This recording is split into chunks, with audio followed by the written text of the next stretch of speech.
Welcome to the Circuit of Success Podcast. The Circuit of Success Podcast. With your host, Brett Gilliland. Brett Gilliland, Visionary Wealth Advisory. The Circuit of Success Podcast. Let's start the show. Welcome to the Circuit of Success. I'm your host, Brett Gilliland. Today I've got Dan Abel Jr. with me. Dan, how are you doing? Good, how are you? Good. We got some fun stuff right here that we're going to talk about in a little bit, don't we? Absolutely. All right. Well, I look forward to that. You are the Chief Chocolate Officer of two of the beloved St. Louis-based companies, Chocolate Company and Bissinger's Handcrafted Chocolatier. Occasionally goes by another nickname, Willy Wonka of the Midwest. But no matter what you call him, he'll never forget his roots. Dan is a second-generation chocolatier and son of founder and Chocolate Company. You have two siblings and a family and all sorts of great stuff that you guys are doing. We're going to talk a lot about what you guys are doing over there and all sorts of great stuff. But like I start every podcast, Dan, is what's helped make you the man that you are today?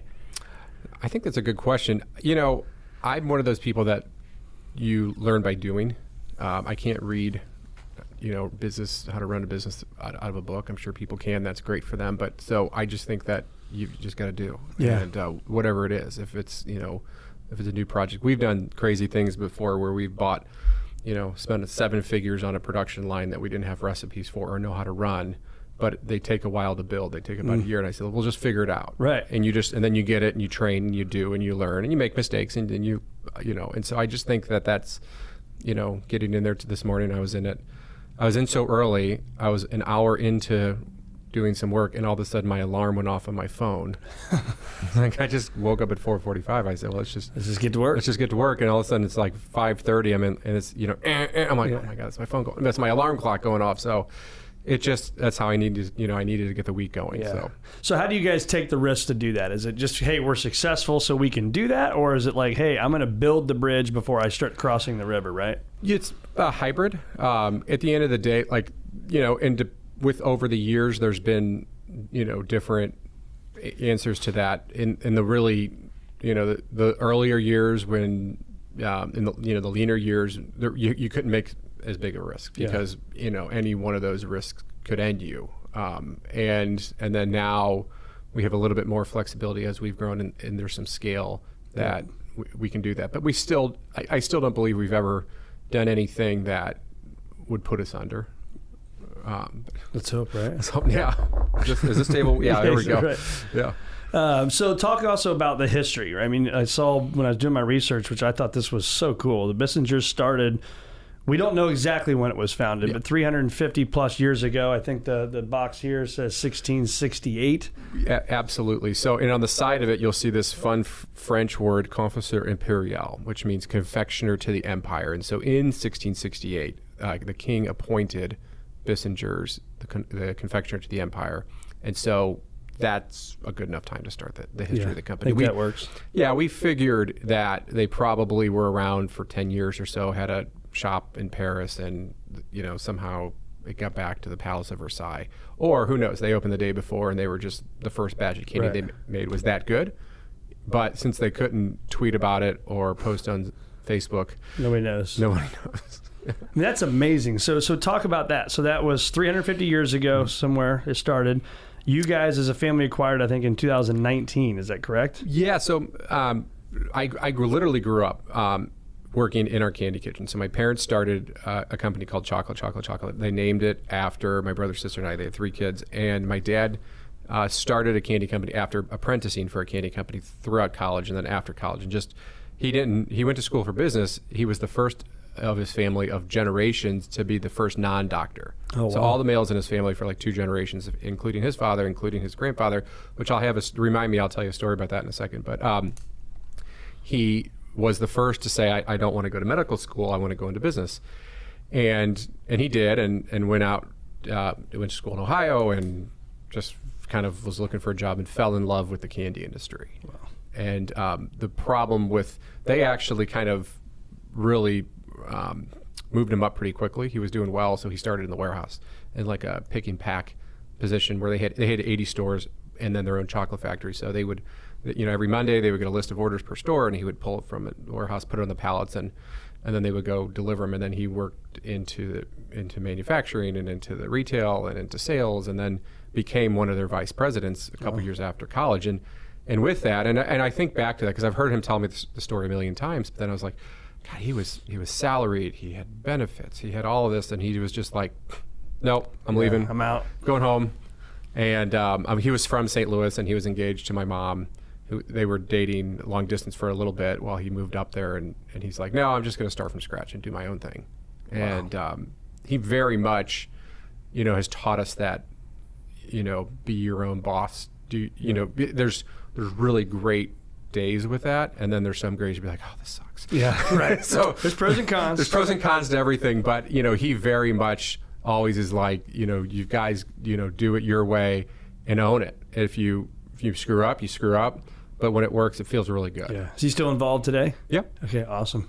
And so how does that happen? I mean, he started that. You guys have built it because I think Bissinger's came to the U.S. in the 1800s, came to St. Louis in 1927.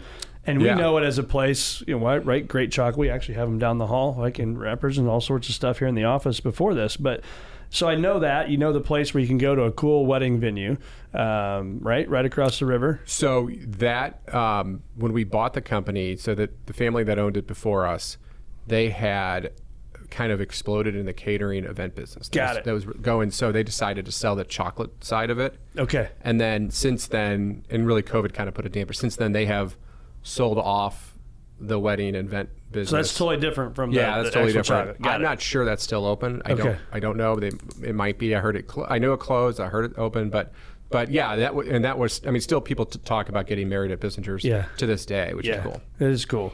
That is cool. So what is it like now? I mean, running a second generation business. What advice would you give to those other business owners out there that are doing that with family? Yeah, I remember when I was growing up in the business, and I was really young, and I was always involved, and my brother got involved, and my sister got involved at different times. But my dad had some really good legacy employees there that had really good institutional knowledge, and he was very much like, you're not their boss, they're your boss. You need to respect the people that have been working here. You can't just come in on a Monday and say you're the boss. That's not how it works, because we'll lose those employees, or they'll be so that I've seen so many generational changes with family businesses where people come in and there's this chip on their shoulder, or there's this entitlement. And I think the best way I just don't see that working, at least not in manufacturing and retail of any product. But I think that the best way to overcome that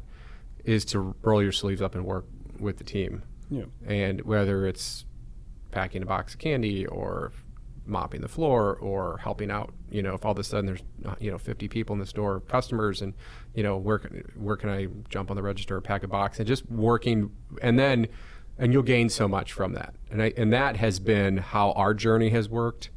Like to this day, I was down on the production floor helping out with the team this morning, because sometimes my production schedules are unrealistic, but I know that, so I always assert myself in to say, okay, well, how can we get all this done? Yeah. Where do you need me? So got to communicate that, I'd assume, right? Because, Bill or Sally's been working for the company for a long time, and they have aspirations to go further. But if you're working for a family-owned company, it's going to be hard to become the chief, right? Yeah, and I think it's communication, but I think it's just do action. You got to do it. One time someone saw me mopping the floor, and they were like, I can't believe I've never seen the boss do that. And I said, I was shocked. Like, why wouldn't they do it? If you saw, if there's chocolate on the floor, why not clean it up? And so there was this, like, to me, that's the only way we know. And it was surprising to me that that was unique, to that person's thought. So I just feel like from us, we want to make sure that we let everybody who wants, to be with the company and grow and move up still has an opportunity, that we're not going to just go replace them. Yeah. How can we talk about innovation? Again, a 350-plus-year-old company. It's chocolate. We've been around for a long time. How do you innovate in an industry that... So I will tell you, growing up, the one thing I disliked about the chocolate industry growing up was that it was very traditional, and that's in most cases a really good thing. But my dad, he would, every holiday was the same product line. This is like the 90s. It was like the red box goes on the shelf, one slot, one, it was so well organized. And then I would always like, why aren't we making anything new? And it was at that point, that new wasn't in style. Yeah. consistency and tradition was in style. You know, Mrs. Smith would come in for her milk buttercreams, and you know, Mr. Bruce would come in for his milk pecan clusters, and like all we would need to do is just not run out of them and keep it the same quality consistent from year to year. And so that was fun for a while I learned everything, but then I was just like, I can see myself getting bored of this. But in the 2000s, I don't exactly know when, and that's when we really started to kind of get in and build a wholesale and hit new markets. New was becoming the thing. People were coming to trade shows and coming to, and you know, like they wanted to see the new catalog, they wanted to see the new product, and that was an obsession. I loved it. I love creating new things. I still to this day, it's one of my favorite things about the job. Yeah. And that change really made the business, I think, very scalable for us, and this new layer of fun. So we have been doing that forever, a chocolate, always coming up with the new items, or at least since I've been full-time in the family business. But at Bissinger's, I was really, my first year, there was this caution because I'm like, okay, we have a 350-year-old business. We have an older customer base. We have a catalog division, which is typically, you know, when you print in the catalog, it's like solidified in, you know, paper. You know, so there's a lot of things, and on top of that, I still think new product all the time, and I know you know, if it will work or not, because we've been through so much innovation and cycles at chocolate. You know, you can kind of see the trends, what works, what doesn't work, and then why does it not work, and then we kind of have figured out who our customer is.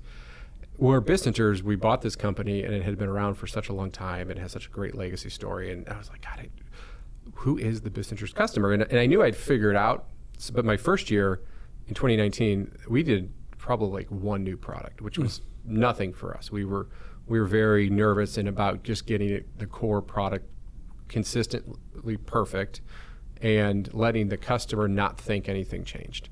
Because even though when a competitor comes in and buys another company, they're going to expect major changes. And we bought Bissinger's for the love of Bissinger's, not to change anything. You know, we wanted to keep the brands, have two separate brands because they have very different personalities. And but now we very much have figured out the Bissinger's customer, and I think half the line is brand new. I think half the line has been created in the last 5 years, and that's why the business has grown. How do you go about that? Like, what's that innovative strategy look like for you? Is that sitting in a room with people and just chatting? Like, what do you do? Well, there's bourbon involved. That's why I really like the room. Yeah. You know, some multiple types of bourbons, because sometimes if you know you need to make a Manhattan, you want a little bit more raw. You know, I can go on for bourbon for a long time. Let's talk about it, right? But all jokes aside, there is alcohol involved in our decision making. You know, 9 times out of 10, it's my brother's sister and our head candy maker, who I always tell people is my other brother. Yeah. And the 4 of us sit in a room and just come up with ideas and kind of write them down. Sometimes we do, sometimes we don't. Sometimes we'll come up with something and then like it hits 2 years later. It's you know, like, that's a great idea. What can we do that? What can we do that for? What can we do? Oh my God, I got this. You know, and so that happened recently, and it's something as silly as cookies and cream. Been around forever, but we were thinking it because we were thinking, like, how do we make it a great product, and how do we make it great? Well, we launched this Halloween chocolate skull collection this year for Bissinger's, and we came up with 4 flavors, and we're like, oh, cookies and scream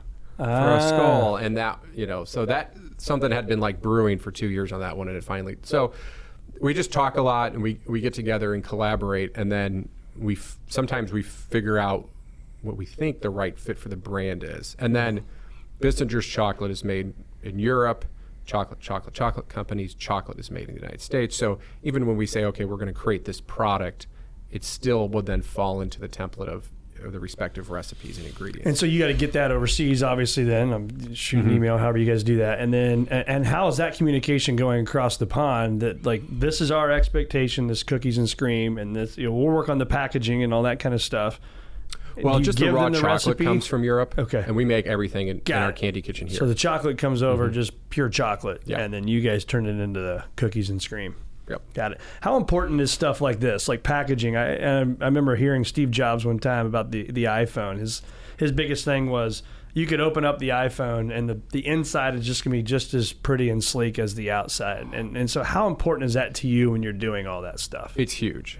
And so when we bought Bissinger's, the majority of the business was the plaza front next door, which is about the size of this room. Yeah. It's it's more of it's a rectangle, not a square, but it's a tiny store. And then it was the catalog division. And those two avenues, we would put the product on display. So we would have an open box and a display, so you see the product. Yep. So the packaging, there's not a lot of shelves there. There's just as much shelving in this room as there is at Plaza Products. It's just one big candy case.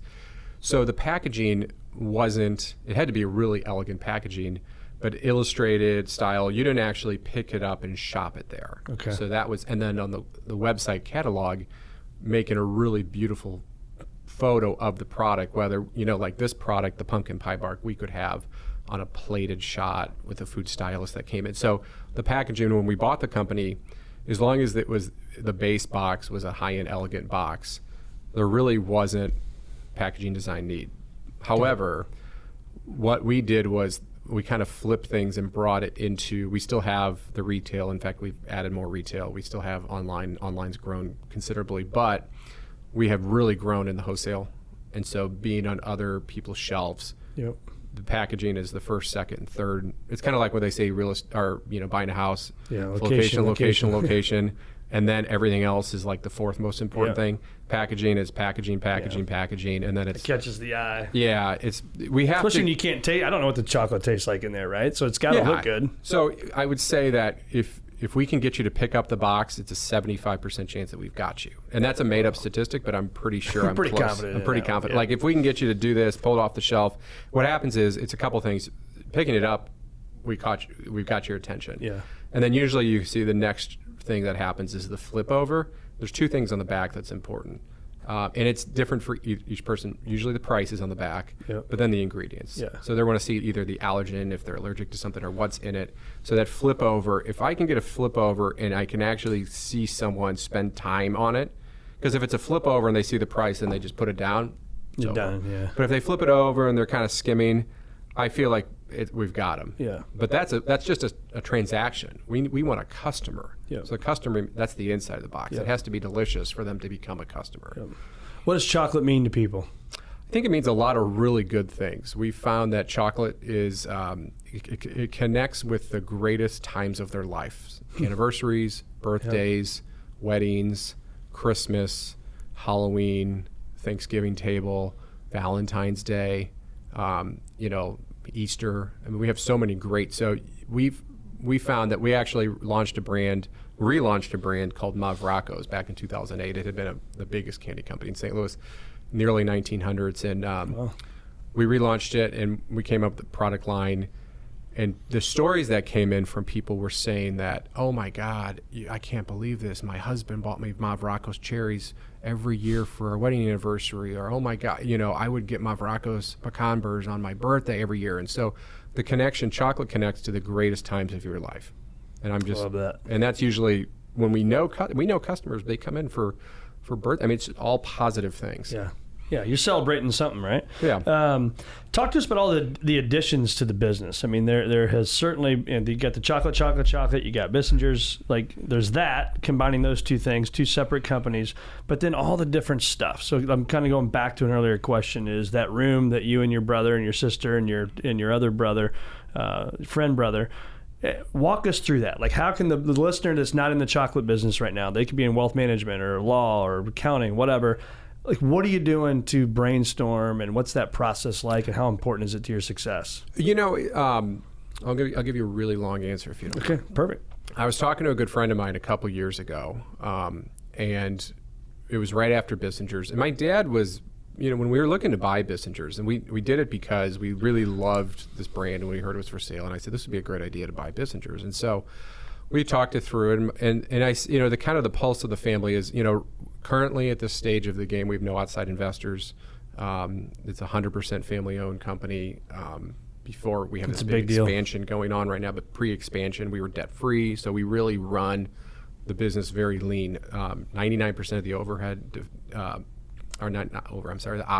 major operating decisions are made by a family member. Okay. So we pay the bills. We have an HR team. We have teams of people, but they all report to us so we're very involved in every aspect of the business. And so I had this idea when Bissinger's became first. I said we should buy the company. And my dad, it was kind of this mixed reaction from the family. on the one side, it was, well, let's definitely vet it. Let's see, let's run our diligence on it. But knowing that Bissinger's, that would be a major change to the business, and the business is doing well. So you have two paths here. You can screw everything up or make it that much better. And we didn't feel that the trajectory that we were on at just chocolate was that 50-50 risk. We had a greater chance of staying successful as we were, but Bissinger's was going to either make us much more successful or could really hurt both companies for a lot of different reasons, just because acquisitions and costs and financing and new culture. Overhead and new culture, everything that goes involved to that, get involved with that. But he really said, you've got like 3 years to kind of figure it out. And so 3 years, not that we were going to pull the plug on it or anything, but it was really, we need to figure out in the third year where we're going to invest most of our time and effort. And COVID was the first 3 years of that. So it was just, at the first 6 months was just chaos. And then, what the hell just happened? Yeah. Well, there was the 2019, like moving the company, integrating everything. And then on January 1, 2020, I was like, this is it. 2020 is our year. So I always tell people I caused COVID because I got up on top of the mountain and said 2020 is going to be our year. But that was, at the end, really good for Bissinger's because online exploded. And it exploded. It was a 7-figure business already, and it got bigger. It's amazing. But we learned a lot. We learned because it's so fast. I can put this product online, take a really good picture, or I'd rather have a photographer take a really good picture. We know when people were sitting at their desk on their computers all day long, we knew in days if this was going to be successful. Wow. To take that data and then go try to like take that knowledge and broadcast it to a bigger program was the most valuable information. You asked me about packaging earlier. We were white and gold gift boxes, and then everything. We were trying all these different things, and I found custom illustrations. Found an illustrator that I really liked, and we started doing these custom illustrations on the boxes, which you see here, and it just exploded. Yeah. And it's such a short amount of time. Looks good on a table, right? That's what people care about as well. It looks good on the table, looks good on the shelf, looks good in the store, it looks good together when you're building a seasonal collection to the retail. And so it was the last thing we thought. We thought Bissinger's was going to be very gold on gold and white, but this style, and we have done 50 different illustrations. We learned that through COVID, and it taught, and then we kind of pulled back. We said, okay, let's try 2 non-illustrated styles, and they kind of fell flat. And then I said, okay, let's go back to, and it was just this really interesting thing when you followed the data. But so going back to where we were and what we were thinking. So after the 3-year mark, we really found that the Bissinger's deal was going well for us. The culture and the sales were growing. We felt that we were understanding the customer. Product development was going strong. So the new product, we never bat 1,000, but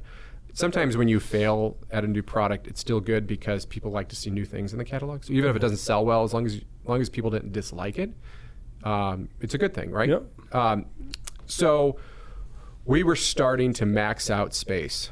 So it's always the chicken and the egg thing. So manufacturing and warehousing space was getting tight. And we were landlocked, so we really had nowhere to go.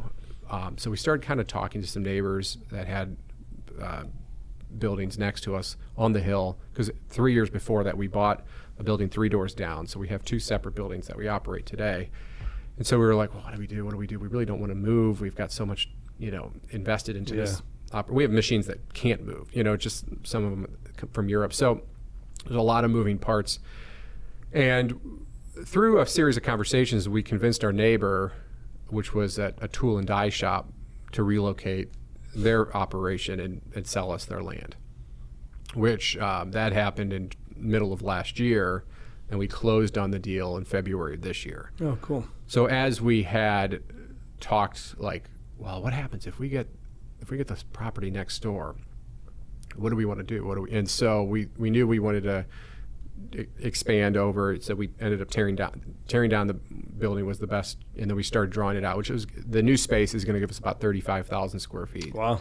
And we need most of that for manufacturing, so about 30,000. But then it started with this really slippery slope. Like the subject matter was we want to increase tourism, so make the facility more fun, and for a couple of reasons. One is that our tours are like 15 to 20 minutes, and we wanted to keep you there longer. We're still to this day, we want to keep you there longer, because now that I have 3 young kids and my brother's got 4 young kids, like just to get all the kids in the car takes 15 minutes sometimes. So you want to spend time there. So I was like, okay, well, what happens?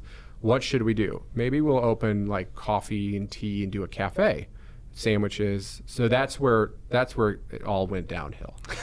So we said, that's when the bourbon kicked in. That's when the bourbon kicked in. So the worst is we wrote it down. If we should have just forgot it and moved on. But so we started with, okay, we're going to open a cafe, and then the concept was I wanted 12 hours of drinks. So we start with espresso and coffee drinks. Then we wanted to do iced tea and lemonade, but then then it was like, well, what about wine and beer, craft wine and craft beer, and so our specialty wine, and especially, you go on a tour past noon or at noon with your kids, and you can get a glass of wine. You're going to do it. So everybody was in agreement. I get some chocolate with it as well. Yeah, chocolate wine, and then we were talking about an event room, not for weddings, but more like corporate lunches and birthday parties, and then I was like, well, this is great. So we have these 2 concepts written out, and then I apply for the liquor license, and I said, well, by the way, what's it cost just to add liquor, spirits as well as the wine and beer? And they gave me the number of the additional cost. It was such a small number. Nothing. And I was like, per year? I was like, because I've heard stories of other places where it's really expensive, and so where it's even cheaper to like buy a business for their liquor license. Oh, wow. I've heard that's in Chicago. It's cheaper to buy a business for their liquor license than So I was like, so that's it, right? And they're like, yeah. So then I went to my brother and sister. I was like, we're going to open a bar. And they're like, well, what do you mean? I was like, we'll have the coffee shop, and then you can have an event at the bar. And I don't know if it's going to be event only, if it's going to be, but we're opening a bar. Yeah. And then they're like, oh, there was a hard yes. So then the bar became a speakeasy, because it was like, well, what's the coolest bar out there? What's the coolest concept in a bar? Is a speakeasy or a private members only bar. That's right. So thank you for the plug. Yeah. So we went from serving espresso, which we're still going to be doing, to this. So it's going to be a new tourism welcome center where you can go in and you can have coffee, sandwiches, tea, wine, but then birthday parties and full speakeasy bar. Yeah. So which also is cool, though, that I can still go do the tour and do the stuff that I want to do, right? As a business or just a group of guys or couples coming in town. Yeah. Right, yeah, right. You can. It's legal. Yep.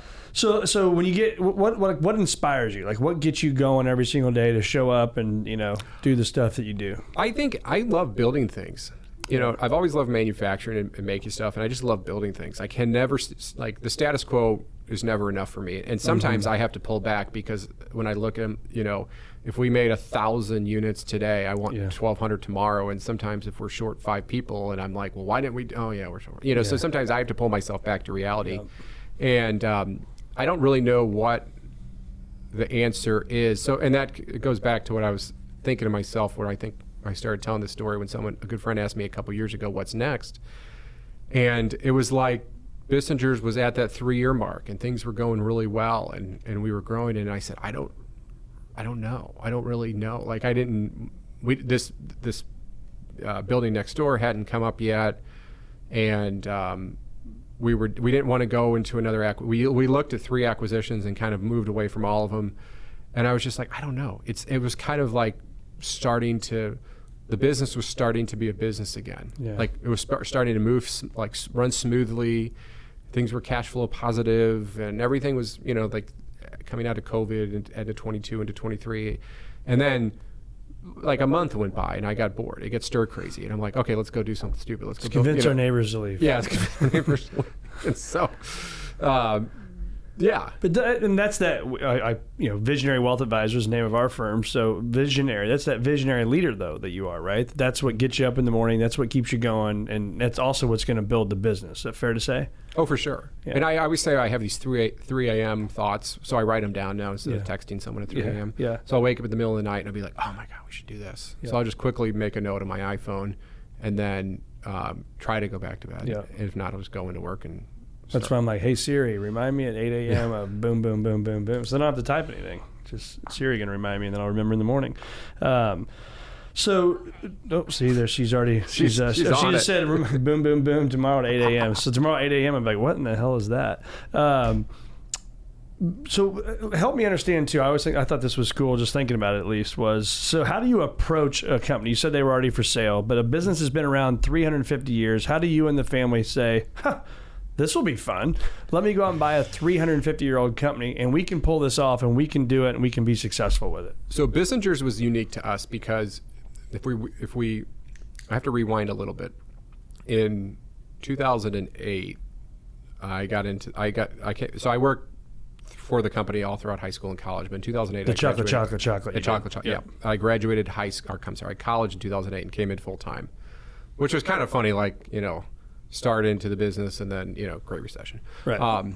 But it was a good year because we always hustle. We never just I remember AIG was our biggest corporate customer, and they went and bought zero that year. And instead of crying about it, we're like, okay, let's go find 5 new corporate customers. You just hustle. And so we got into the business, and within a year or two, we were really maxed on our manufacturing, because our manufacturing at the time was behind our original candy store, which was on Chippewa, which is still, the store is there today, on Chippewa next to Ted Drew's. Mm-hmm.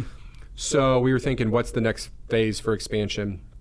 And my dad had coffee a couple times with the owner of Lake Forest Confections, and his name is Bud Kohlbrenner, and he owned Bissinger's for about 25 years. Okay. And so what happened was that when he had sold Bissinger's, and then he had retired and traveled the world, and then after a few years, some Bissinger's employees, some legacy, those institutional longtime employees, were without a job. There was the new ownership made some changes, and they had there was just no other candy companies in town. So he created a new candy shop for them and gave them jobs, but his plan was to get it going and then kind of transition out. So we had talked to him about, and I don't know who came up with it, whether it was my dad, whether it was Bud, but the idea was like, well, what if you need more manufacturing and talent? We have talent, we have some manufacturing. You have distribution and volume. If we come together, I think there's something good here. Yeah. So we bought Lake Forest in 2009, and then so I actually moved over from the original Chippewa business to work which we were in Clayton, so not that far. But my mom came over too, so it was the first time the family wasn't in one building on a day-to-day basis. But we moved over to Clayton, and that's where most of the manufacturing was. My sister and dad were at the main Chippewa location. And that was for a few years. So I was literally surrounded with the former owner of Bissinger's and 7 full-time previous former Bissinger's employees. And so we ran that store for a while, and then when we moved to the manufacturing facility we're in today in 2012, 70% of that store was manufacturing, and it was a small, tiny storefront. So it just didn't make sense to pay Clayton rent it was 3,700 square feet, and the retail was 300 square feet. So it didn't make sense to keep that space, and the landlord, who was really good, we couldn't figure out a way to split it. So we just moved the manufacturing to the Hill, which is where we're at today, and then just let the lease run out. But we had run a Bissinger's-esque chocolate brand for a while, and then when Bissinger's became for sale, I was like, I've got, our head candy maker, who I would say is my second brother, he worked at Bissinger's from 96 to 2004 when he went to Lake Forest. So he had been full circle for that guy. Yeah, been there for a long time, and a lot of Bissinger's. And so a couple of those people are still with us today from the Lake Forest team. And so I had gone in, very bullish. I went into the Bissinger's boardroom. They've got all these people on their side. This is my family on our side. And I said, okay, we want to close in 60 days, which did not happen. Not hard to do. Yeah.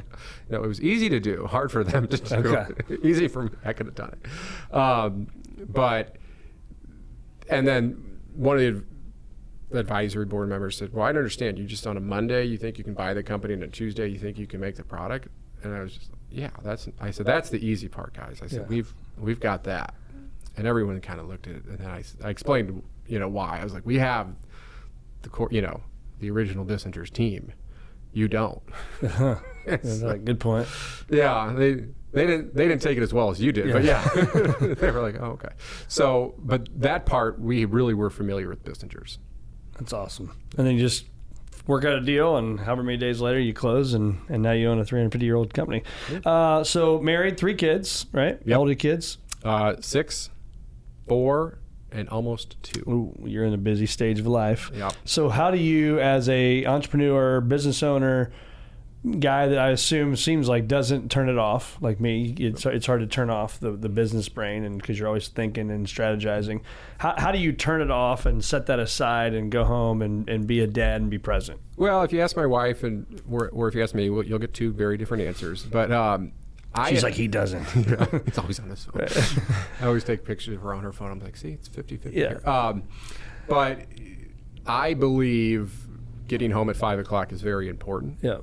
But I don't believe you have to, like, I think sometimes, like, hey, I just need to get to work at 5 a.m. If I need a few more hours, I'll go in early to get home at 5 o'clock. There are times we'll go in at 3 in the morning and still work till 5 at night, but I always get home at 5 o'clock. Yeah. And that's my big thing. That's huge. In the old days, before I was married, before I had kids, if a project came up at 2 in the afternoon and I was just like, I'll just knock it out and get home at 7, I don't do that anymore. I don't know if that's the right answer for everybody. I think it is. But I think that's what really works for me. And I keep up on emails, every once in a while when I'm at home. Yeah. But 90% of the time, other than checking emails, I'm not working past 5. Well, you're getting to the point too. Like my kids are 19, 17, 14, and 10. Like we're busy. I mean, we're like super. Like you're getting ready to get to that point. That's why I asked the question, because with sports, like I'll be done here today. I'll go home, maybe be able to grab a sandwich, and then I'll go coach a basketball game tonight and get home. So it's like that's just your normal nightly routine, right? And so I think it's tough, but I think it's important that when my kids were little like that, I think it was, and I always did every Wednesday. I came home at 3:30. And the rest of the days I'd come home at a normal work time. That's smart. But I think it's important, right? I think your kids know, and they wake up, and now my oldest is in college. I think they know that dad's there and mom's there, and it's a family cohesive unit. And I think that's important, right? Dinner around the table.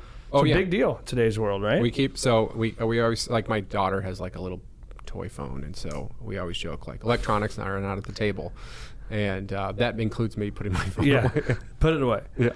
We don't need it. What are the risks that you are happy that you took? We a couple years ago, so the first risk that I can really think of is in 2015 or so, and I was kind of joking about this earlier. We were manufacturing, so our lines of making product up until before 2015 were enrobing, which is like you take a caramel center, it goes through that waterfall of chocolate. Think of that I Love Lucy episode, and that was how all of our products were. We had one line, and then in 2012 we put a second line, and in 2013 we put a third line in, and the third line cost 2.5 times as much as line 2. And so, but after a year and a half of running that, because we would hit 3 national trade shows a year, and we would just do everything we can to sell. And so we were starting to get tight on capacity, and I had thought to myself, well, what's the right thing to do? And the most logical thing was buy a 4th line of the exact, and that would free up capacity. So I thought about that, and I got a quote for another line. And then I had talked to a couple other people in the industry, and I went back to my dad and sister at the time. I said, I've got an idea. Let's buy a molding line. And my dad's like, well, what's it? And he's always and I always tell people that I have to convince him 10 times more than convincing the bank. Right. He's he's the one. If I can convince him, I can find the money. That's easy.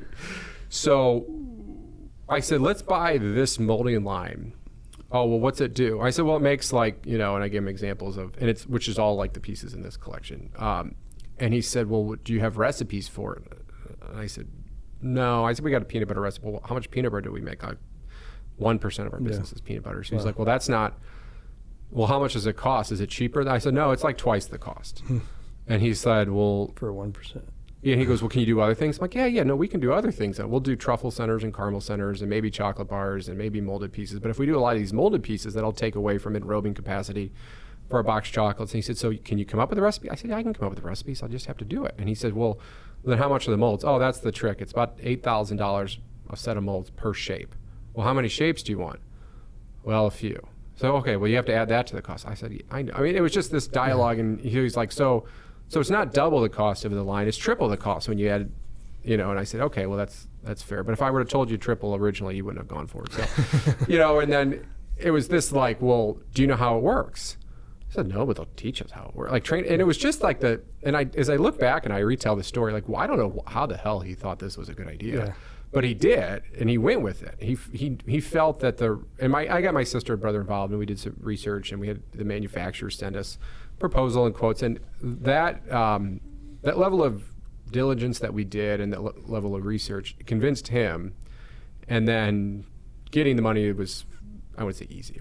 It's not easy, but sure. we were able to secure the funds from our bank, and then, you send a third down. The machine came out of Switzerland, and then it takes a year to build. And so then as I went to a trade show, someone in the industry was like, oh, what's new? I was like, oh, I bought this new Knoble molding line out of Switzerland. I'm excited. It's coming in 6 months. They're like, oh, my God, I hope you didn't do that. I'm like, well, what do you mean? They're like, well, we have one. It doesn't even work. I'm like, what do you mean?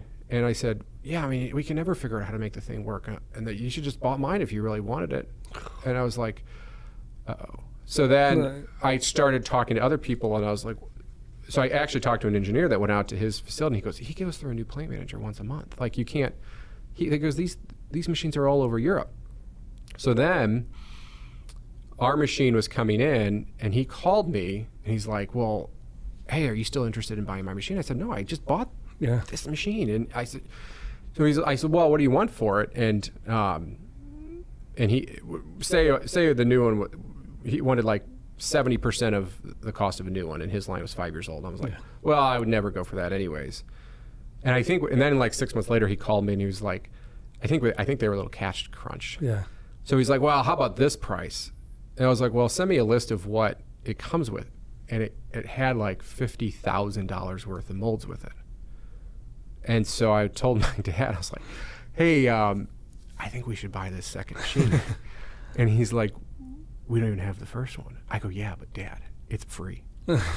He's like, what do you mean it's free? I said, it's coming with $50,000 of molds. And one thing about him, he loves a deal. And he's like, really? I want you to prove that to me. So I did.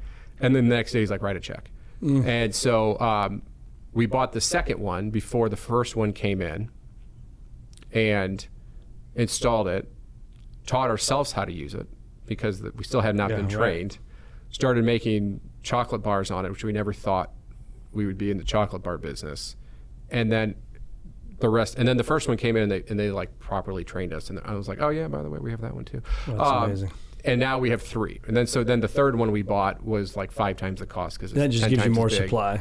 It just runs. They run every day, nonstop. Just 24 hours. Those a day. Are not 24. We run about 10 hours a day. Okay. But I mean, if we make 15,000 pounds of product in a day, 12,000 go to those 3 lines. Wow. It's everything. It's it's the product in here. It's actually made that bark. Some of the pieces in here.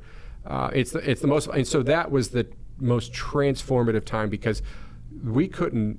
We would have needed 15 enrobing lines, which were the original product lines we have today, to hit the volume that we're doing off those molding lines. And so it was the biggest, I would say, risk, stupid thought I came up with, smartest thought. I just, it's like 50-50. That was either going to be a huge success or a huge failure. If it failed, we could have sold it because actually confectionery equipment is not like buying a car. It usually appreciates in value. So we knew that the risk level wasn't terrible. Yeah. But it was a big risk, and that was one that we were really, and that's the stories I tell. I never tell about the stupid ones we did. Well, I think what I hear through this whole conversation is a family that believes in themselves, a family that bets on themselves, a family that knows they can teach themselves to do it, a family that's going to show up and work, right? I mean, these are all just I like that. Well, that's true, right? Like that's the common theme that I hope the listeners driving down the road right now or on a treadmill and they're listening to this and they're like, all right, if they're a business owner or they're going to be or want to be a business owner, like you got to show up. You got to be able to take the risk. I remember I left a same career, but I left a previous firm where I was doing very well financially and was fine, but I wanted to build something and bet on myself and do it. And it was the scariest moment of my life. My wife was 8 months pregnant with our 4th child, just built a new home. Timing was awful. She even asked me that. She's like, is this now a good time? I'm like, no. I think the best times, this is the terrible, worst times are the best right? times though. But you know you're going to show up and do the work. You know you're going to take smart risk, but you got to take the risk and you got to do it. And then you just got to continually show up day in and day out and do it even when you don't want to. Like, that's what I'm consistently hearing from you all, which I think is awesome. I think that do it even when you don't want to. I always like, there's that phrase, it's like, if you're going through hell, don't stop, keep going. Yeah. It's a good country song too. But Yeah. like, we learned that a lot. COVID days, like, you know, we have staff in the production of 80 people and sometimes 20 people would show up, and I'm trying to run in my head of like how to get through the day. Well, that doesn't work. That doesn't, you know, and I'm like, we've got to be able to do something here. And it really taught us to look in like a 15-dimensional, you know, prism instead of just 3-dimensional. And then we got through it. And it was like, okay, you know, and every day is like, we're in a chocolate crisis now. Chocolate's almost triple the cost of what it was last year. And so now we've got to figure out how to manage that. Yeah. So all of, and someone asked me the other day, is like, is that really worrying you? I'm like, we have gone through 1,000 crises since 2020. This is just crisis 1,001. The last 999 have taught us that like every crisis is solvable. We just have to figure out how. Why is that? Why is chocolate so much more? You know, I don't. It's a great question. They were saying they've been saying that we've had a 3-year deficit from origin in Africa. That, you know, basically the world is consuming more chocolate than what's growing on the trees, and because of that, speculators have gone crazy on it. I'm not denying that that demand's going up. I'm not denying that we might be using more than we're growing, but we've had these historical blips where demand's been off supply and yada yada yada, and there's been like a 10 or 15% spike. We've never seen 150 or 200% spike. Yeah. So I feel like there's something bigger going on here. I feel like there's 2 or 3 hedge funds that just decided to pick on cocoa, and so we're seeing that. Ignorance on this. Maybe Jeff, you know this. Like, where in the hell does chocolate come from?